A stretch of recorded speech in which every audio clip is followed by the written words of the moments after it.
Welcome back to coverage of the Strixhaven Championship. It is round 14, it's standard. I'm Ailey, this is Cedric, and we're going to jump into this match here between Matt Sperling and Seth Manfield. It's going to be Sultai Ultimate in the big bad of standard versus Is It Dragons in the hand of the former world champion Seth Manfield. Cedric, what do you make of this matchup? One could argue the big bads of standard. Sultai Ultimatum on one side, and this Is It Dragons deck that continues to raise in popularity in standard as well. Sultai Ultimatum, of course, the deck to beat coming into this tournament, but not by, in my opinion, an overwhelming margin. Yes, it's the most played deck in standard, but it is a beatable one, and it's one that players do prepare for, but it's not an overwhelming favorite in the format. And so far as there's a lot of diversity, and Is It Dragons is hallmark upon that. Take a look at the opening hand here for Seth Manfield. He's quite happy with his 7, has Expressive Iteration, the new addition to the deck that's really pushed it over the top and just made it so much better, being able to find key cards needed to get the game won and done here. Matt Sperling, not too happy with his draw there, though. Did he not want to play that land on turn 1, or not happy about the Wolf-Willow Haven? Not sure. I'm not sure what that reaction was. It was a little strange, I think, but, you know, we'll see. Oh, that's all good. We can get the Wolf-Willow Haven down. It seemed like a good draw to me. Yeah. I don't know. You like to ramp, right? So we're going to see a Brazen Borrower petty thefting away this Wolf-Willow Haven, and that's exactly what we see. That'll go on an adventure, and Seth Manfield can continue happily along here, finding a land off the top of the library.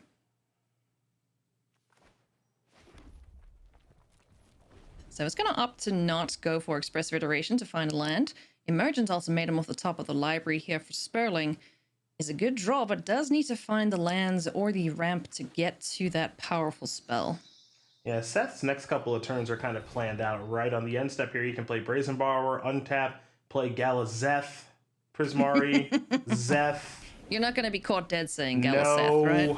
Okay, cool. So got it. Galazeth, Prismari, and then the following turn can cast Explosive Iteration to get a better idea of what exactly he's looking for, as the game has progressed a little bit more at that point. So a couple answers in Matt Sperling's hand for the shenanigans going on here, but only one that deals with Brazen Borrower.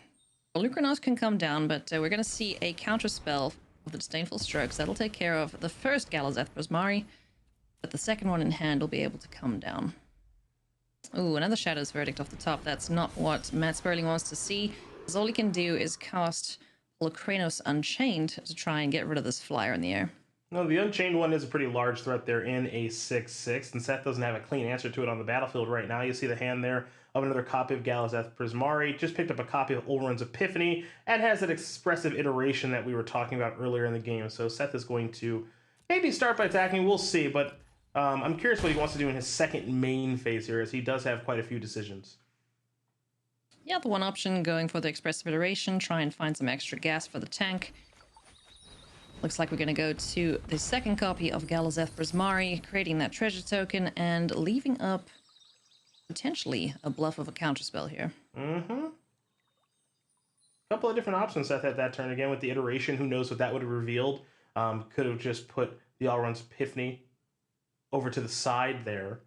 I mean, he had a lot of different things he could do, but he decided, you know what? I just want to get this dragon and this treasure on the battlefield, and let's go about business this way. So Pelucradon is going to get in here for 6 points of damage. Down to 14 goes Seth, who does have the freedom next turn to fire off Ulrun's Epiphany. Yeah, I have to imagine it's pretty attractive in this spot. Yeah, especially if Galazeth sticks around, because you're not sacrificing a treasure for the mana, you just get to tap it. This is a pretty tricky situation here for Matt Sperling. Now, just a reminder to everyone that these players are both playing for their 12th win. They are looking to get into the top 8 of this tournament. Another interesting little battle going on here. Both of these players are at the top of the MPL and the Rivals League, so if they can secure their top 8, they're going to put themselves in a very, very good position for Worlds once the next league weekend comes around. Yeah, which is a huge deal for both of these players. They both want to get to that tournament. Seth Manfield, of course, a world champion in Magic's past, so I imagine for everything that he has accomplished in this game, a second world championship victory wouldn't be so bad. Oh, no. That would be pretty darn cool, I imagine. And we're going to see some turns. You thought taking turns was just for historic? Nope. We're going to take quite a few here for Seth Manfield, as Galazeth's going to swing in there for 3 points of damage. There's a counter spell to keep up. That's just game over, right? Yeah, 3, 4, 5, put you to 6. Yep, and then just kill you. Dunk, dunk, dunk. Pigeon power, here we go. Birdies are going to just swing in there for the win. Nothing Sperling can do about that. And let's go to game number 2. Man, that does it very, very, very easily. You see the power there of Allrun's Epiphany. Seth making things look particularly easy that game. Didn't even need that expressive iteration at any point. So Manfield very quickly up a game here against Salty Ultimatum, Ailey. So just one game away from that 12 points he's looking for. Matt Sperling has a bit of a mountain to climb. It is very far from over, though, as the Salty Ultimatum deck is a tough contender indeed. And Matt Sperling is probably one of the toughest contenders this weekend. Yeah, I mean, he's having a fantastic weekend. You got to remember, Sperling lost round number 1 of this tournament in the feature match area. Ran off 8, 9, 10 wins in a row, something like that. Some egregiously large number. Has only lost one other time since then. So that's why you see the 11-2 record for him and for Seth here. Both these players fantastic, having fantastic weekends. And as you mentioned, this is a match for top 8, but loser of this match, they're going to get a second crack at it next round. So losing never feels good with top 8 on the line, the old winning in, as it were. But to get 2 shots at it, you got to be feeling pretty good about that. That's how good your tournament's going. Oh, for sure. But you would love to have the next round off. So both these players going to do their darndest to get that 12 wins and then just, kick back, watch the rest of the tournament like the rest of us, and just enjoy the show. That's right. Put your feet up. Get cozy. Start getting ready for tomorrow if you do win this match today. So enviable position for each of these players. But we have seen over the course of this year and last year and over the course of their careers, they are no stranger to this level of success, that's for sure. Or this level of pressure either. I mean, both players with several top 8 performances and multiple wins amongst them. So it's going to be a good battle here indeed as we get ready for game number 2. Take a look at this hand. It's a bit of a yikes here for Seth. Just the Fabled Passage in hand. I don't love it. The hell. Seth hates mulligan. Oh my god! He mulliganed! He did. And we have video evidence. We do. It happened. Seth Never Mulligan Manfield has lost his moniker as we find a better looking clutch of cards here. He thought about it. He's like, you know what? Just sacrifice that Fabled Passage on turn 1, peel off a land, play that Maze Mind's Tome. We're in easy mode. You know what? Sometimes it's okay to YOLO and just hope for the best, but in this situation, I agree with that mulligan. So let's get this game underway, shall we? The Twitch chat, they are sad that Seth sent it back. Are they mad about it? No. This is not the real Seth. The world is ending tomorrow. Yep. Seth, blink twice. Blink twice if you need help. Why did you mulligan? Oh no, Duress from Matt Sperling's going to take a look at the hand and find out exactly what he's up against. Takes care of the Sword Coming, leaving the Mystical Dispute and Brazen Borrow in hand. River Glide Pathway off the top for Seth Manfield. Not what he wants to find. He's got to hope that he doesn't flood at this point. The other side of things, though, looking pretty good for Matt Sperling. Has a really Cultivate. Really good draw for Matt. Go Cultivate, then into Binding to take care of any threat deployed. Shark Typhoon that he's totally going to hardcast to make us all happy, right? Oh, there you go. I mean, we've got a Shark Typhoon that he can obviously play towards. He's got a copy of Urine that he can add to the Grip as well to combo with the Binding. We've all seen that one over the course of Standard over the past couple of months here. So pretty good start here for Matt, especially because he is under no pressure whatsoever. Yeah, talking of pressure, looks like we're going to see the Brazen Borrower deployed here to just try and get some damage in. And then on the next turn, we'll have the Mystical Dispute back up. Oh, as well as Sword Coming. That's a good draw here for Seth. Well, big thing to note in this matchup is that counterspells are quite good against Salty Ultimatum, but the Salty Ultimatum players know that. So a card like Shark Typhoon is very, very good for them as a weapon. Discard as a weapon to be able to push through counterspells like we saw that Duress earlier on. That's a really, really good card against this blue-red strategy as well. So just a little thing to keep in mind when you are playing Salty Ultimatum against a deck like Is It Dragons, is that the counterspells are good against you, but they're not unbeatable. So here we're going to see Matt Sperling just pass through his turn, happy to let it go by. We're going to crack the Felled Passage, go and find a mountain, and the turn will pass back to Seth Manfield, who needs something more to follow up with this Brazen Borrower, and finds Petty Theft Brazen Borrower. Very nice. Really, really, really good draw here for Seth. His Brazen Borrower was going to get eaten alive by a shark token. I don't even know if he would have attacked, truth be told here, Ailey. Yep. If he didn't draw that Brazen Borrower, that's a different conversation for a different time. But because he did draw Brazen Borrower, the Petty Theft half of this card is going to be played right now in this shark token. And that Borrower is going to be able to keep on keeping on. Oh, yes. And do you think that's a bit of a tell from Matt Sperling that he didn't make a smaller shark and bluff a counterspell? Do you think that tells Seth that maybe the coast is clear to do more things?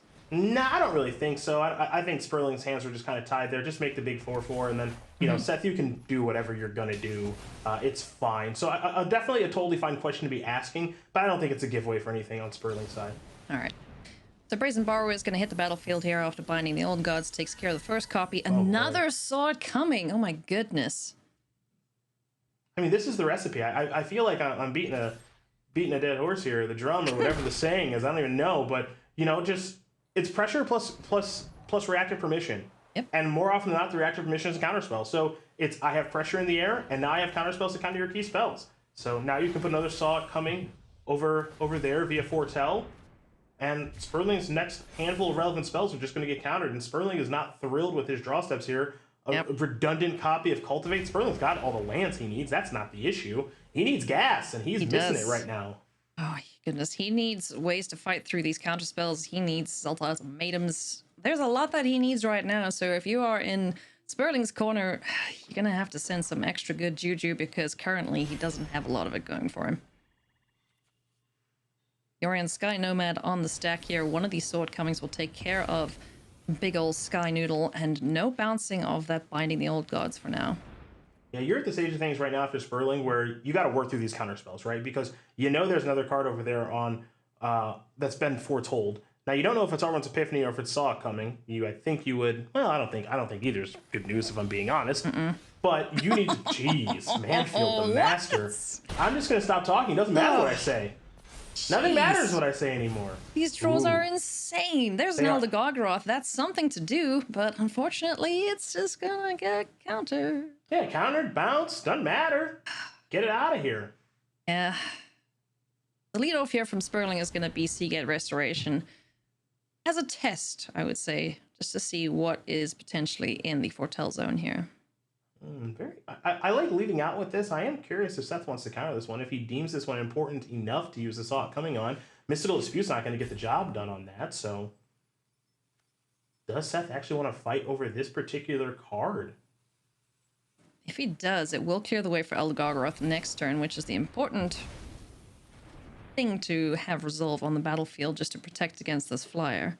Another interesting little question here is, will Seth actually hardcast the Brazen Borrower now, or will he hold it for the Petty Theft portion of the card? Looks like he's going to hold it. Oh, Crow and War! What are these draws? This is insane! Oh, that solves the old Elder Gargaroth problem. So... Okay, don't worry. Seth Manfield is fine. This is him. Yeah, you know what, Sperling? Just peel off an ultimatum, bud.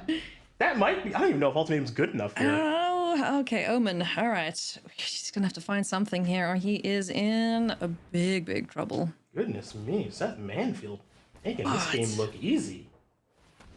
I can't believe the draws. It's like, oh, you have a Gargaroth? That's nice. No, I actually have a Gargaroth. Yeah, sure, you can have this. It's totally fine. I mean, he's just got two ways to kill him here. He can either bounce it and then just play the second Brazen Borrower, but I am all for the big old thievery, so please steal it. I mean, this is, he can, there's no wrong way to eat this Reese's. That's for sure.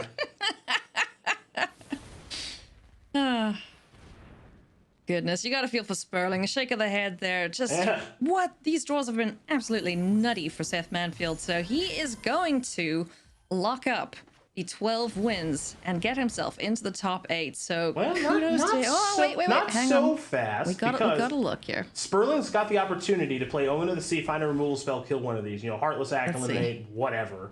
And Seth looks like he not the best of tapping there from Manfield. Looks like a couple Yeah. copies of Disdainful Stroke. Okay, well, Sperling with the old Whifferooski. Shaking the Cycle head. it. What does he find? Oh, Nothing. disdainful stroke. Yeah, that's Yep. not going to do it. So the Brazen Borrowers are going to get the job done here for Seth Manfield. A clean 2-0 against Matt Sperling, who is not out of it yet. Just remember that Seth Manfield has locked up a top 8 in very impressive fashion there.